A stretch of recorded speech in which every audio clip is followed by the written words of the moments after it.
Greetings and salutations, beautiful humans. This is the Amity Elf, the only person on the internet who's right about this show. Let's do this! That was a joke. Everyone's opinions are valid except for the people who are wrong.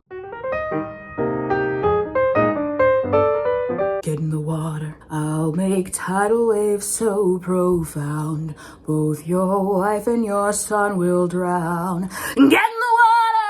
I'm not gonna do the high notes because people live here and they didn't sign up for all that. First of all, thank you guys for 1,000 subscribers. I promised you guys a video about how I feel about the show as a whole, and this is partially that. It's also a video about my thoughts on season 2. Yes, we're getting a season 2. Basically, my thoughts on what they're gonna do for season 2, what they're gonna change relative to the book, patterns that were established by the first season that I think they should try to change in the second season, and the ways in which the changes they've already made to book canon are going to affect later things. Okay, so the way this video is gonna be kind of divvied up is, first section is gonna be stuff I was right or wrong about in the previous Percy Jackson video. By the way, this video is about Percy Jackson. Sorry, I didn't exposit anything. I just started talking. This video is gonna be about the Percy Jackson Disney Plus show. I'm not gonna explain too terribly much about that because I've made 2 videos about it prior. So if you want to not read the Percy Jackson books or watch the show, but you do want to watch my videos on Percy Jackson, then I'll put the videos that I've made already on Percy Jackson in the upper right-hand corner so you can kind of crash course on those and then come back here and watch this. First section of this video is gonna be stuff I was right or wrong about in my previous video. Second section is gonna be my overall thoughts on season 1 of the show. That section's probably gonna have some shades of my how I would rewrite videos because there are a few things that I would tweak, but I did love the show quite a bit. And the third section is gonna be the things I think they'll change in season 2 and just general thoughts on season 2. I'm so glad we're getting a season 2, guys. And as a fun little segue between the segments, I'm gonna use the consensus song from episode 3. Oh golly, the road's getting bumpy cause I got me some friends who just can't get along. Oh dear. Oh golly, the road's getting bumpy cause I got me some thoughts about when I was right and wrong. Oh dear, I'm going to outline them, but I'm not going to do it by singing this song. Cool, yay. That was fun. That was fun. This is a fun channel. You guys should like mess around and like and subscribe.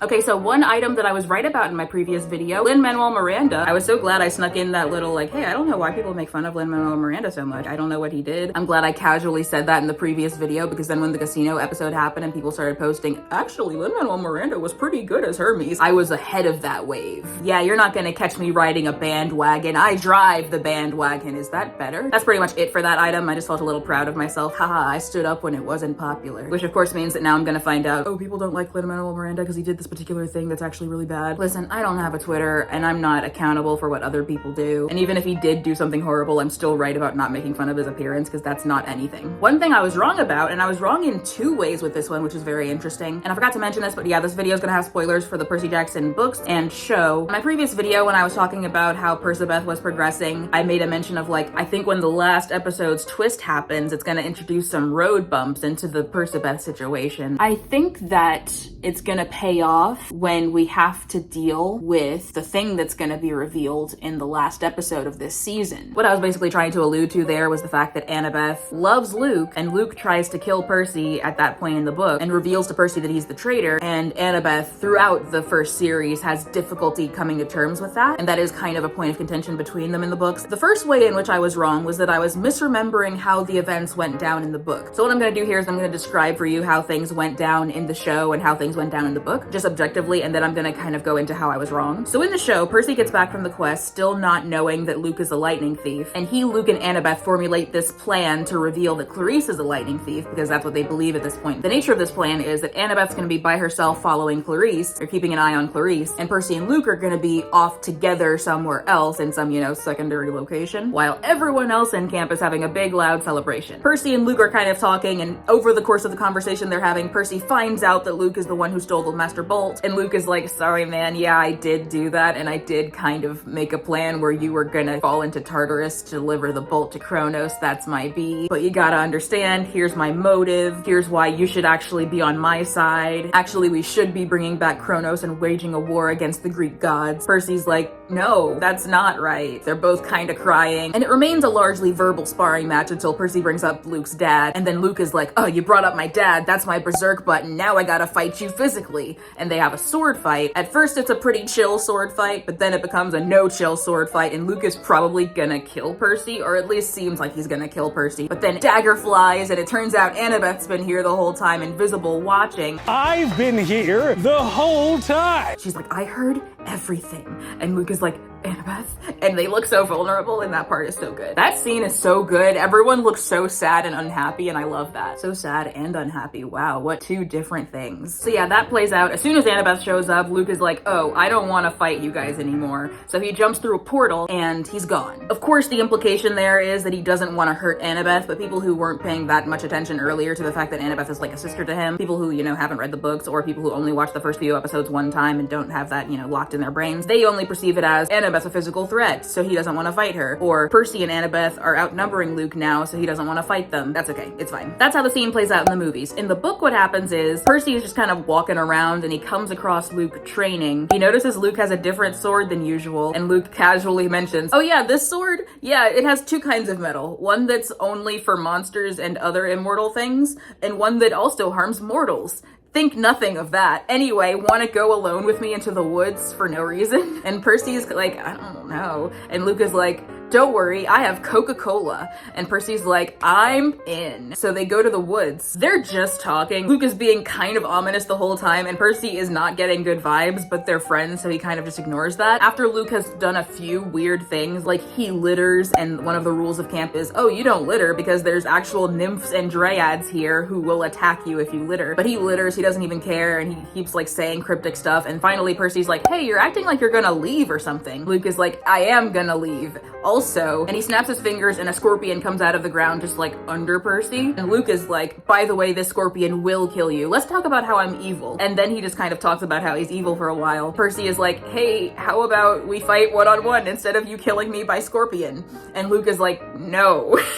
How about no? Why would I do that for you? It worked for Ares. It was a good try, but no, Luke is the son of Hermes. He doesn't have that need to overcome you physically. So Luke leaves, and Percy's just like, hey, spirits, can you save me from the scorpion venom that's actively killing me right now? And here's what I forgot, because I remembered the scorpion, although I misremembered it as multiple scorpions, not just one scorpion. I remembered it as a bunch of scorpions that were crawling on him or something. I don't know what that's about. What I forgot was when Percy wakes up with the ambrosia and nectar that has healed him, and Chiron and Annabeth are there, he says that Luke did this and that Luke is trying to bring back Kronos, and Annabeth pretty immediately is like, yeah, I believe you, he's kind of been weird since his quest. And that's something I did not remember was the case. I was remembering more her broader characterization throughout the series, where she was more willing to hear Luke out and stuff. I had forgotten that she pretty immediately is willing to believe that Luke is trying to overthrow the gods. I had misremembered that as like a point of contention. Like I thought that she had a degree of, I don't believe that that's the case, which makes it really funny because I saw people commenting about the fact that she was there to hear it, and they were saying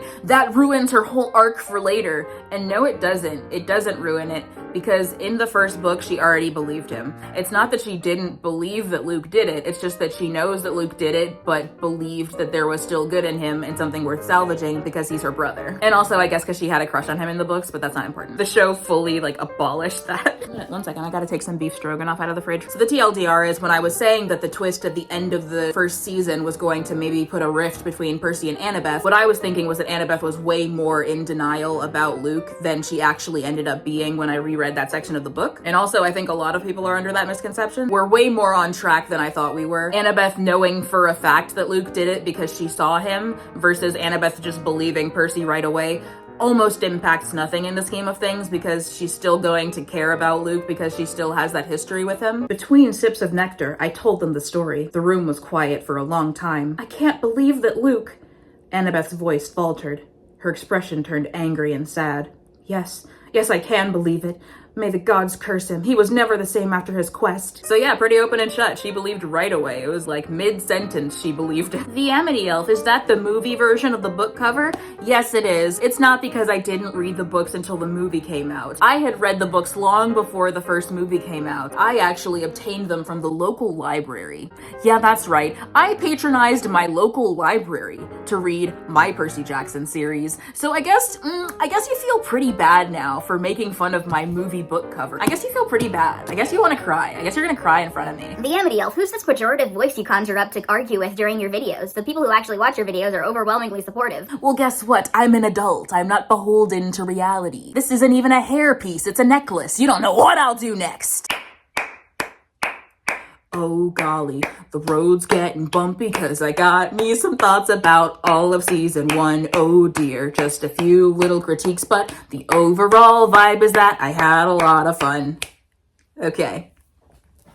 Next thing's next, yeah? First of all, the reactions of people who haven't read the books are very fun and they put a lot of things into context. I purchased and listened to the commentary tracks that Pretty Much It made for season 1. That was not a light decision. I sat there deliberating for a while like, man, if they didn't like it, I'm gonna feel really mad if I've paid money to listen to them not like it. But it's okay, they mostly enjoyed it. There were times when they weren't paying attention when I feel like they kind of should have been, but that's par for the course when you're listening to commentary tracks, it's okay. Overall, they seem to have a good time, and the reason I'm bringing this up, the way they reacted to things that I, as a fan of the books, am very much used to, it was a lot of fun. Like, it was fun to see them like, oh, it's like a summer camp! That's such a cool idea! Like, it was fun. And of course, there's the entire fandom's little smiles that we wore as we watched the people on TikTok make edits of Luke and be like, he's a gentleman, he's a good guy, and we're all just like, just waiting for them to get hurt. That aspect of the experience is very fun, and I hope that people who are fans of Percy Jackson were able to enjoy that, because I think that sometimes people get so passionate about their thing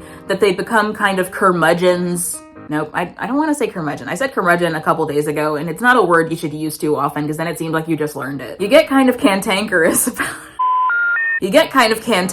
about deviations or new things and stuff. No, sometimes it's fun. Sometimes you can just have fun. That's not to say that people who are upset about changes that were made are wrong. I'm just saying that when I see people who are very upset about changes, I kind of sit there and go, are you not having fun? Because I'm having fun. And it makes me sad if you're not having the same amount of fun that I'm having. Which maybe isn't the best state of mind with which to approach things, but who cares? Okay, an actual critique of the show though, and I am not even close to the first person to mention this, this show refused to let them fall into any traps.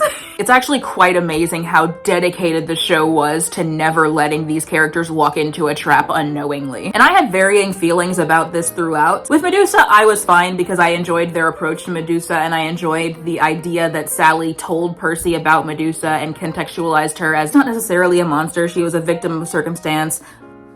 I like that we gave her a chance. I like that we gave Medusa a chance first. And I like what it did for Sally's character for her to have imparted that lesson to Percy. I think that was very good and important. With the Lotus Casino, I had mixed feelings about their choice to not let the kids just, go in there like, let's have fun. Mainly because it's more fun for the viewer if the kids just go in and have fun than if they skulk in there like, okay, we're on a mission. We can't let ourselves get distracted. When you're a kid reading the book and you're seeing, oh, they've got cotton candy in there. They got video games. They're playing games and having fun. You're like, yeah, I want to go to that place. I realize it's a trap, but it's fun. I don't mind that they went in to look for Hermes. It wasn't the case in the book, but I don't mind it. But the way that we didn't get to indulge in the fun of the place is maybe something that I think was a mistake. When the characters go to the Lotus Hotel and Casino, I want to be hit by colors and visuals and things that look like a good time. Like the Five Nights at Freddy's Pizzaplex in Security Breach. I want to look at the place and be like, oh man, I kind of want to go there actually. But I didn't mind it. I mean, I would have preferred it to be more book loyal, but I still enjoyed what they did do with the casino. I really enjoyed the conversation they had with Hermes. And I enjoy that, first of all, Hermes let them miss the deadline because he was too busy venting. He knew that Percy had a thing with his dad planned, and he's like, I'm gonna let you miss your thing just because I'm sad about missing my stuff. Like, okay, Hermes, you're petty, I get it. But he still gets to come across as kind of a good guy relative to, like, Zeus. They threw in a little Easter egg where you can kind of hear a little kid calling out Bianca during one Grover scene, which I tried to point out to my mom, but she simply could not hear it. I can kind of hear it. They've acknowledged that the D'Angelos are in the casino. That's very fun. Not to get ahead of myself with regards to the season 2 section, but Rick Riordan has said that Raina and her sister are going to be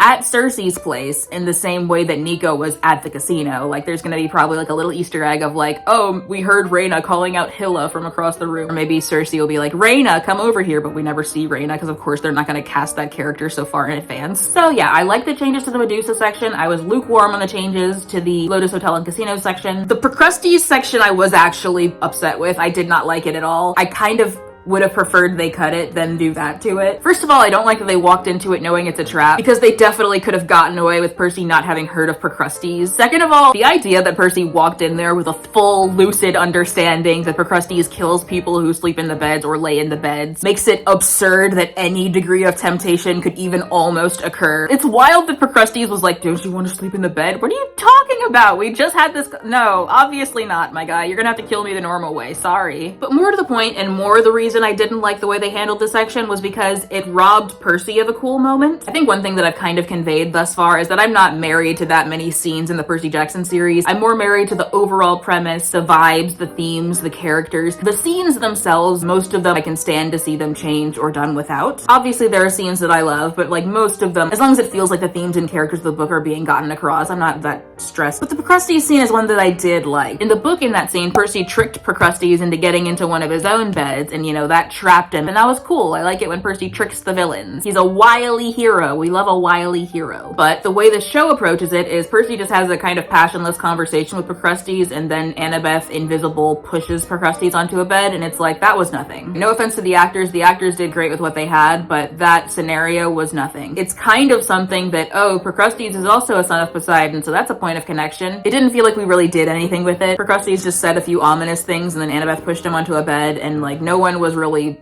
brave or smart in that situation. I mean, I guess Percy was kind of smart for knowing ahead of time who Procrustes was, but I like it more when he's able to think on the fly and overcome a foe by just, being clever. I guess it's the difference between being clever in the I already knew that sense and being clever in the I thought through it sense. I wanted him to be clever in the I thought through the situation and figured out what to do, not clever in the I walked into this already knowing what was going on and I'm 2 steps ahead at all times. Like, no, I don't want that. I don't want you to be 2 steps ahead. Why? New point, but one that I can't really elaborate on that much. I feel like the show maybe underemphasized the degree to which Percy wasn't supposed to happen. And that's not a matter of exposition, because they did say, oh, he's a forbidden child, also Thalia was a forbidden child. I don't think they really emphasized like, oh, they swore not to do this. Just finding out about you is a problem. Poseidon can't like go and see Sally. That's not allowed.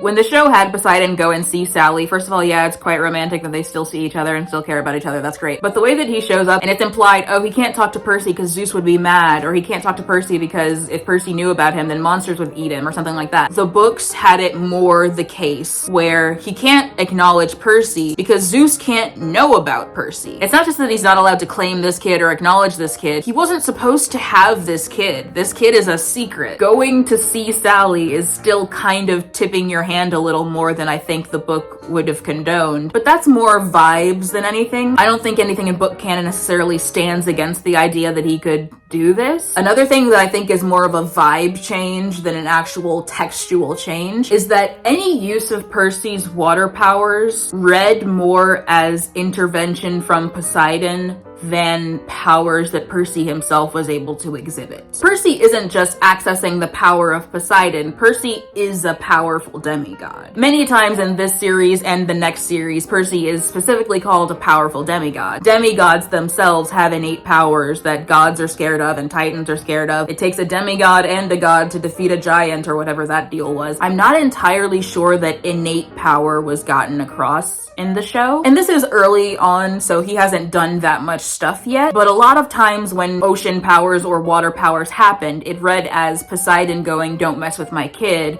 It didn't read as Percy just having water powers. Next point, Sally. So first of all, let me go point by point. I do think that Sally is characterized differently in the show than she is in the books. I'm not talking about her yelling at Percy that one time in that one flashback. She's a mom and she's having a tough time. The book does kind of imply that Sally doesn't yell at Percy because there's a part in the 3rd chapter where she is stern with Percy and he describes it as a tone she'd never used before. It's suggested that she doesn't generally express her authority in that way. We'll address that a little bit later, though. We'll talk about that a little bit later. I'm also not talking about her vibes with Gabe, really. Her interactions with Gabe are significantly different in the book than they are in the show, but that's not really what I'm talking about here. In the book, she did more treat Gabe as an authority figure to be appealed to and reasoned around. The reason Percy loves blue food so much is because it's representative of one of the few times that Sally stood up to Gabe because Gabe said there are no blue foods, and Sally was like, okay, I'm gonna make a bunch of blue foods. So the Sally in the show where she's actually willing to spar verbally with Gabe,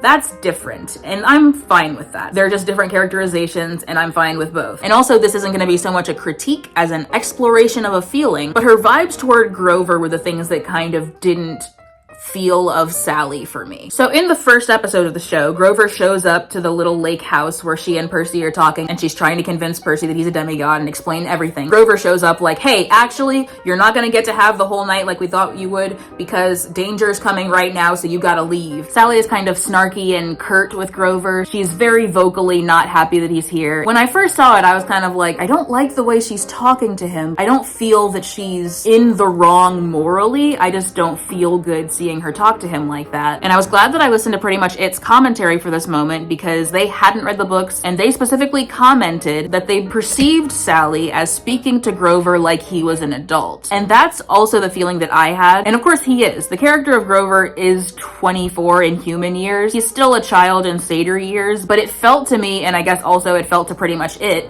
that she was speaking to Grover like an adult, and that was what I wasn't particularly vibing with. Whereas in the book, she was very much talking to Grover like he was a child alongside her son, kind of chiding them both. And that was, I guess, the difference that stood out to me. And I know that it's weird to have a whole section about 3 lines of dialogue that she shared with Grover, but just the way that I was not feeling that vibe for her really felt fascinating to me in a way that I wanted to explore. On the immediate level, of course, she's allowed to have feelings. She's a character, she's a complex human. She's allowed to be kind of annoyed that her brief time with her son is being cut short by circumstances that aren't in her control. Obviously, Grover is not at fault for that. The fact that she's expressing it at him that way is a flaw, but she's allowed to have flaws. She's a human character. The thing is that almost irrespective of her role in the books, Sally's role in just the collective headspace of the fandom, and obviously I can't speak to your individual interpretation of the character, but the collective mindset of the fandom is that Sally is everyone's mom. A lot of the fanfiction will place Sally in the role of caring for and loving all of Percy's friends who don't have good home lives or families to return to. Obviously, and part of the reason why I'm drawing attention to this is there is a lot to be said about the idea of female characters being made to be mothers to everyone as kind of proof of their moral goodness. Sally should be allowed to be a woman who has a son and not be the mom of everyone he's ever met just because they need parents. But the temptation to treat older characters as parental figures towards child characters who have unstable home lives is something that exists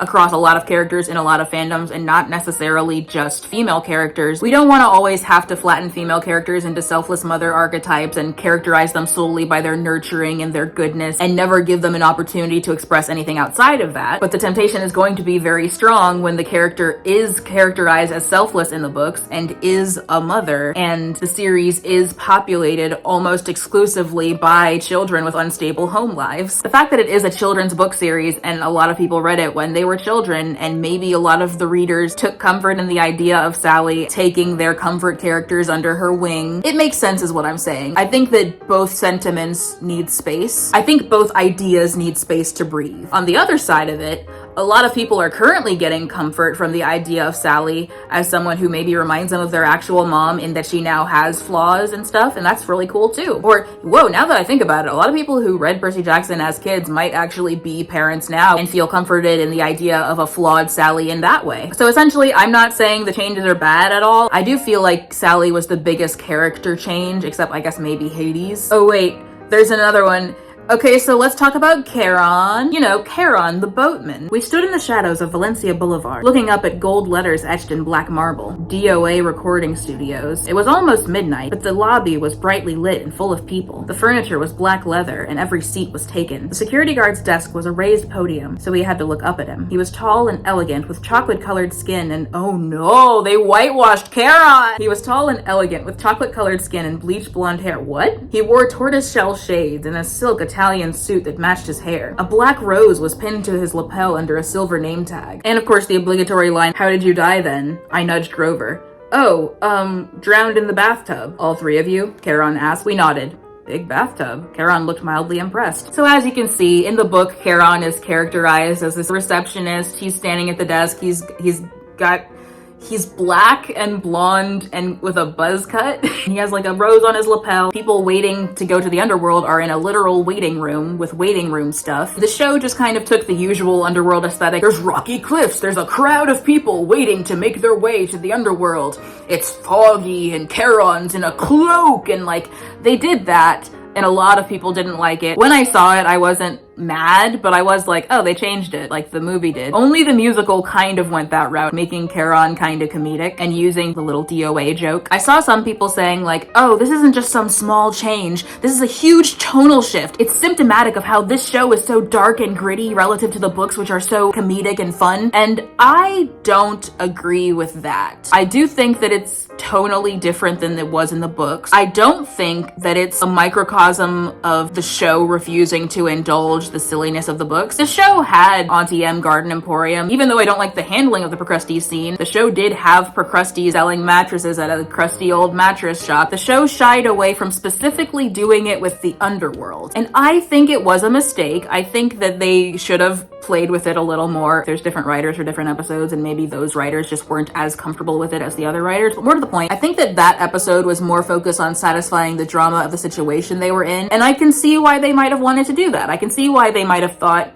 we don't really want to play with the underworld too much when we're going into it. We want the audience to feel some apprehension about going to the underworld. I do think it would have been a little bit weird for the tone if they had included like, Charon's just chill. Basically, I feel like they were scared to try to make Charon in character for his book counterpart, and instead they just retreated to what was safe and familiar as far as underworld imagery. And I think that instead they should have given it a shot. But I don't necessarily agree with the people who are like, this is exactly like the entire rest of the show, too dark, etc. Like, no, the show is having fun. Do you remember the consensus song? The camp was fun. And also the books were grim about a lot of stuff. The movies were simply better. Where are you coming from? What are you drawing from? You're wrong. Oh, I almost forgot to mention this. Oh boy, yeah. About that reveal. So we find out Luke is a lightning thief, that's fine. But Ares knows about Kronos. Like, he did this knowing about Kronos. That's such like a small detail to be such a huge difference. Here's how it went down in the book. So Luke stole the Helm of Darkness from Hades so that he could steal the Master Bolt from Zeus. Luke stole the lightning bolt, and he was supposed to just take the lightning bolt and bring it to Kronos. That was the plan, was Luke takes the lightning bolt and brings it to Kronos. Obviously they didn't want this whole weird spectacle to happen. They wanted him to secretly take the lightning bolt, secretly give it to Kronos. Instead, what happens is Luke steals the bolt, and Zeus is like, someone stole my bolt. Hey, other gods and goddesses, go find who stole the bolt. Luke is like, I don't have time to give this to Kronos now because everyone's looking for me. But he tried to, and Ares caught him. And Ares was going to just take those things back to their owners, and Luke was just gonna be killed. But Kronos spoke in Luke's mind and told him, hey, here's how you can get Ares on your side, and used Ares' want for a war among the gods and how cool that would be to get Ares to not rat them out. He knew nothing about Kronos' role in it. Ares had no idea that Kronos was involved in the slightest. He just wanted a war to happen because that would be fun, because he likes that, because he's Ares. What the show did instead was, and I'm not gonna necessarily say that it's a good or bad change, I just think it's very cool, is that the show said, no,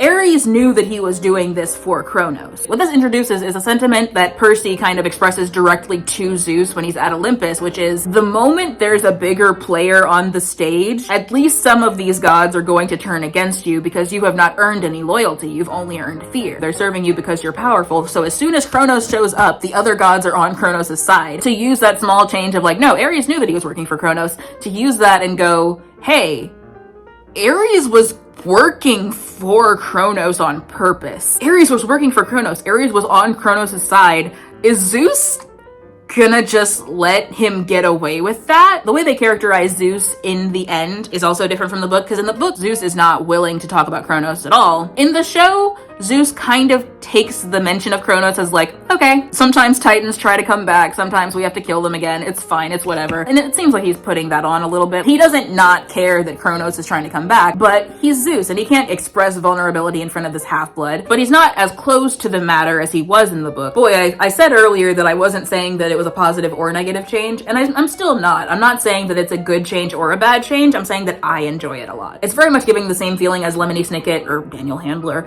doing the Netflix series for Series of Unfortunate Events and being like, okay, I'm gonna tweak stuff ahead of time since I'm now able to retroactively change the series that I wrote. I enjoyed the conversation between Percy and Zeus. I enjoyed Zeus's whole deal. His whole demeanor was very well conveyed, I think. I enjoyed that the deadline had passed, and I love the way that was utilized. Initially, of course, when they said the deadline's passed, there's no point returning the bolt at this point, there's war happening anyway, I know that everyone was kind of like, huh, what's that for? And of course, now we know the reason they did that was so that Poseidon would have to surrender for Percy. Instead of it being like, we averted a war, we no longer have to do it, now it's like, the war started. The war did start. And Poseidon had to surrender his pride and say, I lost, okay? I lost for Percy's sake. And I think that was a good moment for them. Oh, the last episode, when they started it with Luke doing the narration, that was so good. That was really good. When I saw it, I was immediately like, oh, it's like how he did the reprise of Good Kid in the musical. I love Luke using Percy's words, and now we're acknowledging the parallels between these characters. It's so good! Uh-oh. Uh-oh. I shouldn't have done that. It got stuck.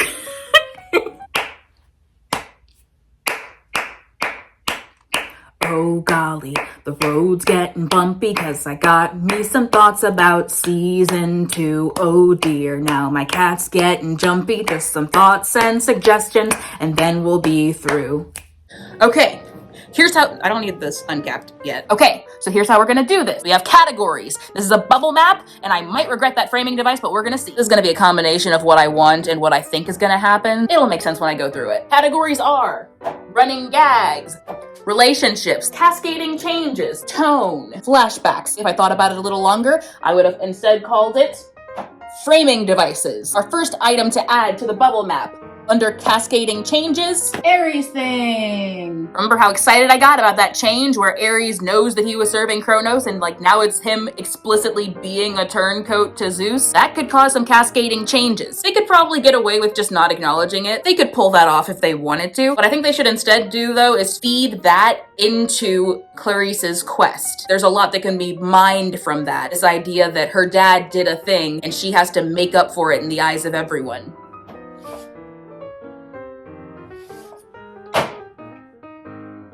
There we go. Essentially, I want them to play with this. Next up on the relationships bubble, Annabeth. A lot of people have their little jokes of like, oh, do they know it's supposed to be a slow burn? It seems like we're getting so much Persebeth so quickly. Actually, it's very canon. They did seem to have a crush on each other pretty early on. I think their current trajectory is pretty on point, which brings me to photo in binder. So in the Sea of Monsters book, in like the first or second chapter, it's mentioned that Percy printed out a picture of Annabeth to put on or in his binder for school, his school binder. The thing that I'm wondering is whether they're going to adapt that with the times. Printing out a picture and like taping or gluing it to your binder or just like sliding it in the little clear plastic in front of your binder, that might read, at least to the writers, as something that comes out of the 2000s school era. I'm sure kids are still sticking stuff in the front of their binder, but I can see them going, hey, what if we take that idea and make it more Gen Z? My first thought was, what if he saves a picture that she sent him and makes it his lock screen background or his phone's home screen? And you may now be thinking, demigods aren't supposed to have cell phones because monsters, etc. And we haven't established that yet, so we don't yet know if it's canon to the show. Although we do have iris messages, so it seems like we don't want to make those obsolete by bringing cell phones into the mix. They could just play it straight and be like, he has her photo in his binder. I think a lock screen might be a little bit too intense. I don't know, is it? What's the social etiquette around having someone as your lock screen? My lock screen is a can of corn. Next up, Tyson. Obviously, we're gonna have Tyson. They'd be completely unable to cut Tyson out. But my thought is there's gonna be some changes to the way Tyson's characterization is expressed. I could see them in a writer's room maybe saying to themselves, hey, do we need to be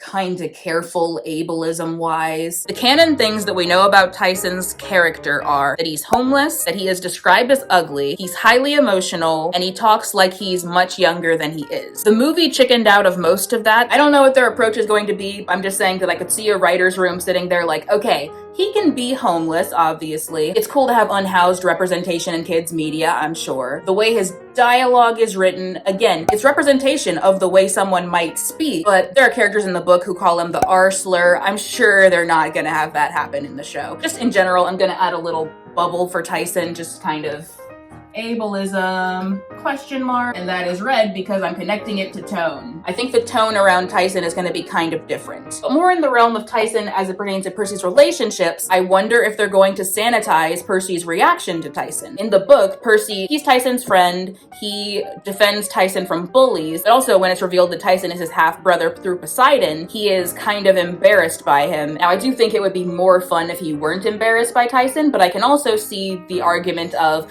we don't want to remove Percy's character flaws because that's a less complicated viewing of the character. Once again, we're getting a question mark. Embarrassed question mark? Now, Tyson's relationship with Annabeth is going to be interesting because in the book, Annabeth has a bias against Cyclopes because of what happened to Thalia. Here we have said that the Furies, including Mrs. Dodds, were the ones who killed Thalia. We have not indicated any Cyclops involvement. They might just erase that character detail. I'm not going to act like I haven't made a Tumblr post saying that I'm tired of the trope where the black character is fantasy racist against the fantasy creatures, but I don't consider that relevant to this. I'm going to put a dotted line here. Boom, boom, boom, boom, boom. I think what I would want to see out of the Tyson-Annabeth relationship is not her thinking that he's inherently an enemy because he's a Cyclops. I would definitely enjoy if we used Annabeth's association with Tyson as a source of tension between her and Luke later on. It'd be cool to have an Annabeth who's like, Luke, you betrayed me, and a Luke who's like, well, you're betraying Thalia. I don't know. At this stage, it would feel like a retcon if we said, and also Cyclopes were involved, but there's ways around that. You can wedge Cyclopes into the story somehow. I'm putting this under cascading changes, but this is something that I don't want to see continue moving forward. The characters have got to walk unwittingly into traps sometimes. When season 2 comes around, I don't want them rolling up onto Cersei's island like, hey, you're Cersei, you're gonna turn me into a guinea pig. No, 86 that, we're not doing that anymore. A funny lampshade for this would be if at the very beginning of the season, Percy's just like, oh man, I don't know anything about the Odyssey.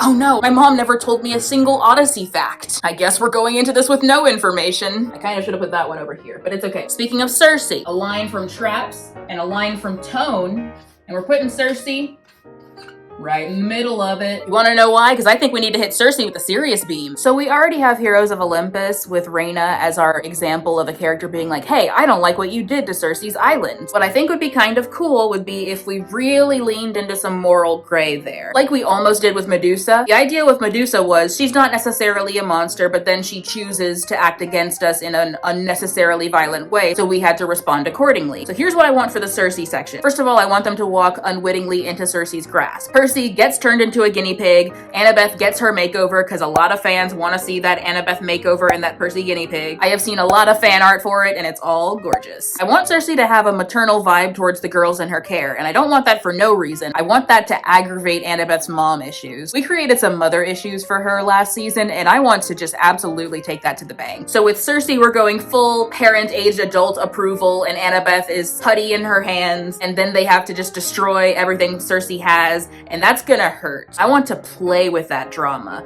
I want to feel bad that we're destroying Cersei's place. I want Annabeth to feel bad. I want Percy to feel a little bit bad, even though he was just a guinea pig. The Amityville, how are you gonna make the audience feel sympathy for a character who just finished turning our hero into a guinea pig? Guess what? That's not my job. That's the writer's job.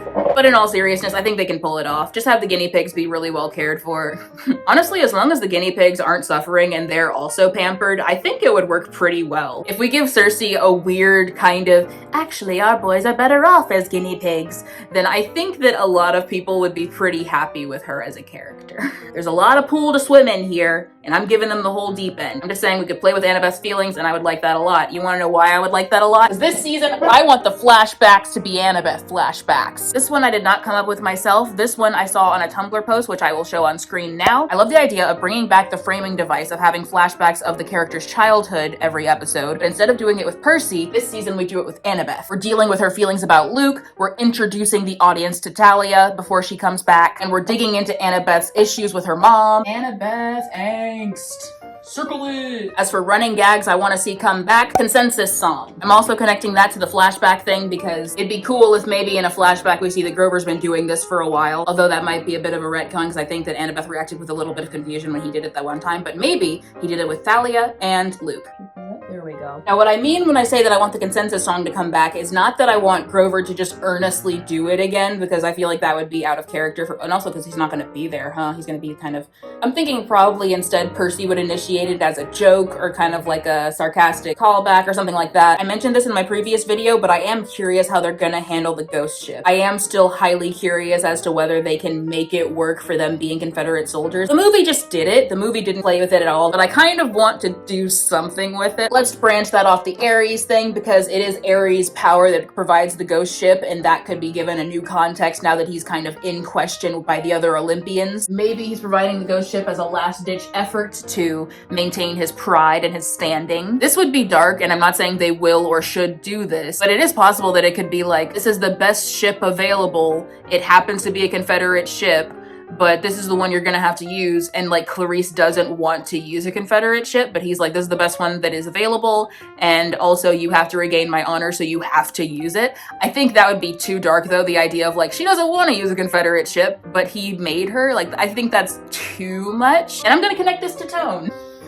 Just because the Confederate ship was handled entirely matter-of-factly in the book, I think if we do anything at all with it, then it plays into the tone thing. One thing that I don't think that they should hit with the Sirius beam, or at least I don't necessarily think they should hit it with the Sirius beam, but I think they might anyway. Party ponies! That should be capitalized. So the party ponies are highly comedic in the book, and I think that the fact that Chiron is so stodgy and straight-laced in both the books and the show lend the potential for the contrast between him and the party ponies to be comedic, but since Chiron getting suspected of poisoning Thalia's tree and getting kicked out of camp is a serious and sad thing, I could see the show being like, oh, we don't know how to balance the tone of that, so we're just not going to. We're gonna let the centaurs be the usual brooding, sky-watching centaurs. We saw some centaurs galloping in the first season when they were on the train, and those weren't fun party centaurs, those were just regular centaurs. If the party ponies make it in name onto the show at all, I'm sure they're gonna be fun because they're called the party ponies and they know that they can't drain the fun from the party ponies. What I'm saying is I don't know if the concept of the party ponies is gonna make it. And if it does, I think it might be like a throwaway line, like maybe Percy asks Chiron, where are you gonna go? And Chiron goes, well, unless I want to hang out with the party ponies, I guess I've got to go to my family, or something like that. Another tone thing, and this one largely plays into my established pattern of using this season for Annabeth angst, the siren scene. The siren scene was already pretty emotional in the book because Annabeth was like crying and stuff. I think they just have to play that 100% straight and it'll be completely fine. Wait, relationship bubble, you're looking pretty lonely over there. It's like I forgot someone. Oh wait, Grover. So this season's gonna be the start of the empathy link between Percy and Grover. There's a lot they can do with that, huh? I love Percy and Grover's empathy link as a concept in the books, and I love the prospect of seeing... And I really like the prospect of seeing the same thing reflected in the characters as portrayed on the show. I think those actors could do a lot of fun things with it. I am putting a list of the chapter titles from Sea of Monsters on the screen right now. And now I am highlighting which chapter titles I think are going to make it as episode titles. The rest of them, of course, will be discarded. Okay, running gags. This is a minor thing, but in the show, Dionysus consistently calls Percy Peter Johnson. I want to move away from that. In the books, he kind of switches it up. Like sometimes it's Peter Johnson, sometimes it's Perry Johansson. Like it's different names. He doesn't just think his name is Peter Johnson. He forgets his name and makes up different ones all the time. Ignore the fact that I made a mistake.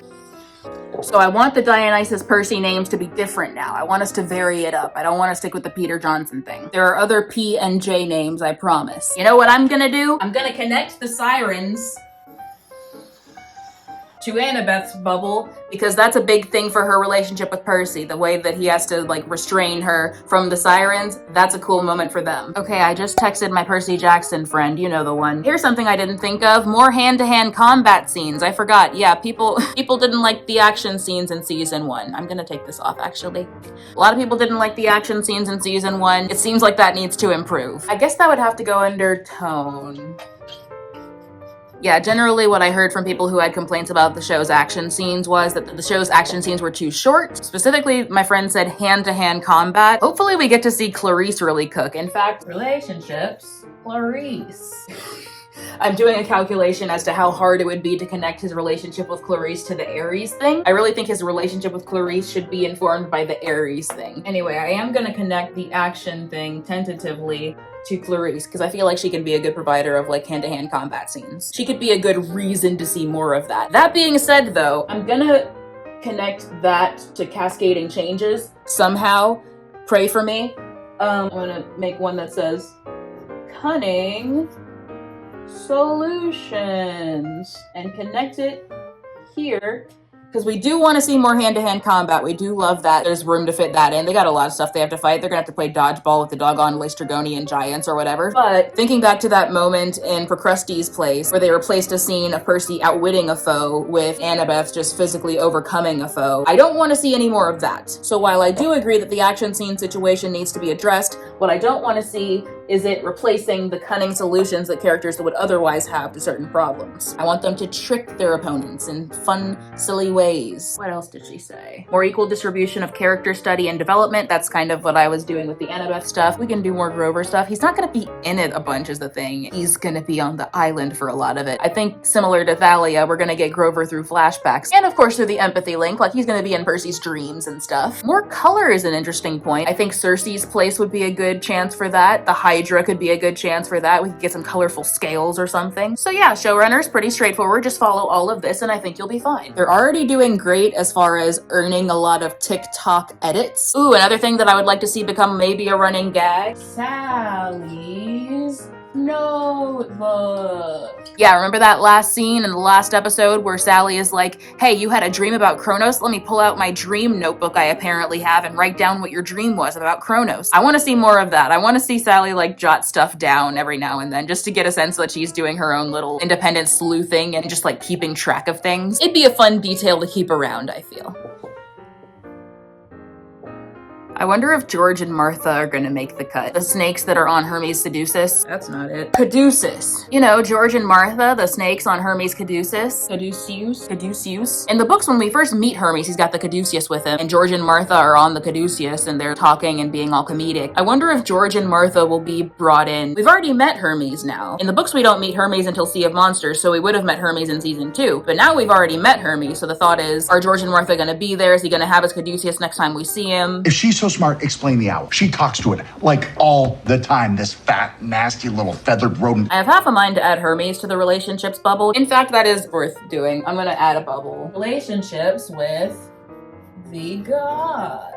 And you know what I would like to see come of that? I want to see Hestia. Hestia, the goddess of the hearth. In the books, Hestia likes to chill by where they sacrifice the food. Like when they go up to make their little sacrifice of food, Hestia usually or often chills by that little fire. In the show, when they said they were about to sacrifice their food, I thought, oh, are we gonna get to see Hestia? But we didn't. I would like to see Hestia. We're gonna have to see Hermes again. I guess we don't have to, but in the book we do. Since Luke has turned now, it would make sense to see Hermes again. See how he feels, get his take on the whole thing. I don't think we really need to add Ares to that. Like, he doesn't have a nuanced relationship with Percy. They just don't like each other. I don't think I want to use season 2 to explore his relationship with Poseidon all that much, especially since this is the Sea of Monsters and he's going to be tapping into a lot of ocean-related powers.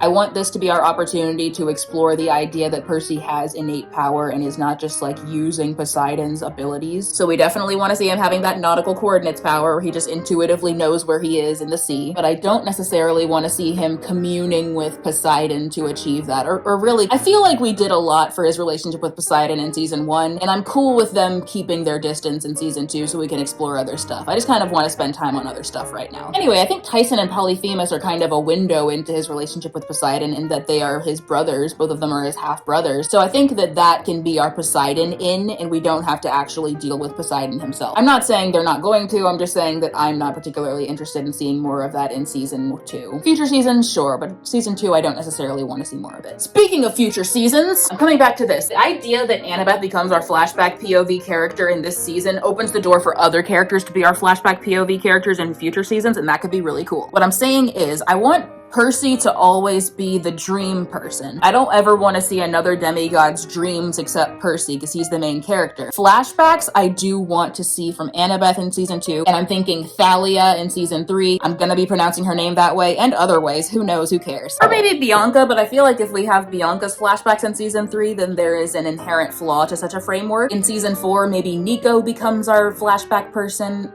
Season 4, it could be Nico. Could be Grover. Season 4, it could be Grover. Then we can kind of get into the Pan stuff, maybe Council of Cloven Elders, etc. And then season 5, maybe just no flashbacks in season 5. In season 5, we already know all we're gonna know about these characters. In fact, I'm adding those bubbles to this too. Why not? Season 3, Thalia. Season 4, Grover. And then none in season 5. I think they've already done a good job introducing the character's fatal flaws, but the siren situation is when we find out in words that Annabeth's fatal flaw is pride. And speaking of them finding things out in words, I do want them to actually say that the name of Percy's sword is Riptide, because they haven't done that yet. And I think that's everything, unless I add some addendums. Thank you for watching my video, and I hope you appreciate my thoughts. I hope you leave your own thoughts in the comments on what you want to see in season 2 and what you did or didn't like in season 1. Have a great day. Find a silly scarf and tie it around your head. Drink some water. Deliver a meaningful compliment to someone who loves you. And have a great day. And there were holes in the roof, and the rain was coming through, and the cats and the rats, they were playing peekaboo. When who should awaken but the woman in the house? With her white spotted apron and her calico blouse, she began to frighten. Inside, I'll have to stay and empty all the chamber pots and scrub the floors and such. For what's there to do with a fine white horse? It seems to me not much.